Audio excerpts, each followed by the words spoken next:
On to race number 3, then Class 4 again. We get up to the 1650 though, headed here by Sparkling Swords. Barrier 4, he likes to roll forward. Was a course and distance winner 2 starts back. Goldland drops into Class 4 for the first time. Megatron likes to roll forward as well from barrier number 5. Bellagio, 4th at Shah, 10 last time out behind Happy Sebring. Happy Valley for the first time for him. Polymer Luck gets the blinkers back on. Another one that can roll forward. Lucky Shiny Day, runner-up course and distance behind Fine With Me last time out. And Curling Luxury has the option of going down a grade, but goes around here with a lightweight. Even lighter with Dillamo taking £5 off. Curling Luxury has been up at Chungfa as well. Came back on the 1st of the month, Brad.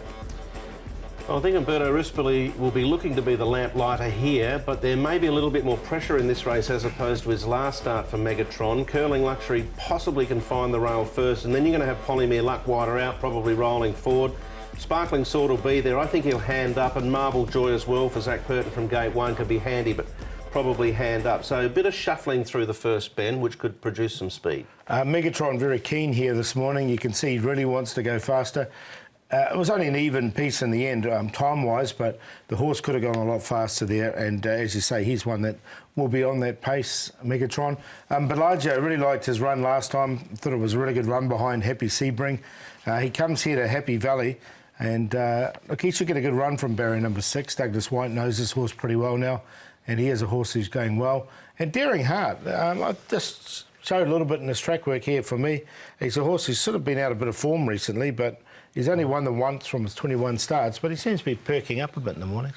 OK, that's the track work. We have a look at some of the key races now. Starting off with Lucky Shiny Day. There was money for him last time out after a good run behind Country Star, and he all but got there. He did. He's a horse that's given away a decent start. There was a lot of money to suggest that he'd run a real blinder first up after some good runs towards the end of last season, one particular on the dirt, and then he put in this performance second up. Look, he's drawn 12, Silvestre de Souza to ride. I'm going to tip him again. I tipped him there. I think he's a horse that's got a bigger engine than most of these, but you know, he's going to need to pull out what he needs at the right time. Yeah, I've got him in the numbers. He should get the race run to suit with that fast pace. So I think he'll get his opportunity, even though he has drawn 12. All right, he goes in for me as well. Megatron, we're going to have a look at next. One of the horses that's potentially injecting this speed, along with Heroic Guru, who's got his own ideas about the game. Yeah, look, I think Polymer Luck is going to go forward as well, so there's going to be all this pace. So Megatron, he just might be found a little bit wanting towards the end. Look, Heroic Guru is so well rated at the moment, but he's unreliable. We did have a little excuse here of blood in the track here. I'll put Heroic Guru on the 4th line because just on his rating. Yeah, I gave Megatron a chance in that race, but with all the more pace here, I've left him alone. All right, OK. So there's 2 possibles there. What about Bellagio? Let's hear from jockey Douglas White. Bellagio, Douglas, what are your thoughts on him getting to Happy Valley and also up in trip here? I think up in trip's a positive. I think it's the last draw at the hat, really, for the reason going to Happy Valley. He's, besides being a bit of an unlucky horse, he's his own worst enemy in that he hasn't got the speed for these sprint like 12s and 14s to put himself in a prominent position. And if he gets trapped wide, he tends to want to lean in when he turns for home. So he is a bit of an awkward horse. But I'm hoping that up in distance and the tighter circle of Happy Valley will be able to keep his momentum going, and he needs an ounce of luck.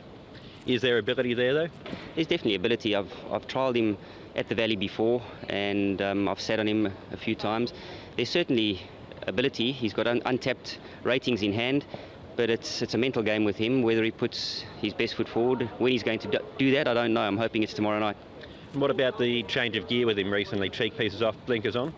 I think so. Again, it's just the last straw at the hat. I've mentioned everything that he does wrong, so we're just hoping that the blinkers will just keep him a little bit more focused and concentrated and just make my job a little bit easier, because at the moment he's a bit of a nightmare. And just a final one, Michael Freedman's coming to the end of his time here in Hong Kong. You've done a bit of riding for him since he's been here. Would be nice to give him a winner before he heads off. Oh, it'd be lovely. He's given me quite a bit of support, and besides the support, he's a lovely individual. You know, and I just wish that I could send him on his way with a winner. Well, Bellagio might be the one to do just that. 9.1, 3.2, but Lucky Shiny Day's the favourite, Paul. Yeah, got him in for 3rd. I've got Bellagio on top.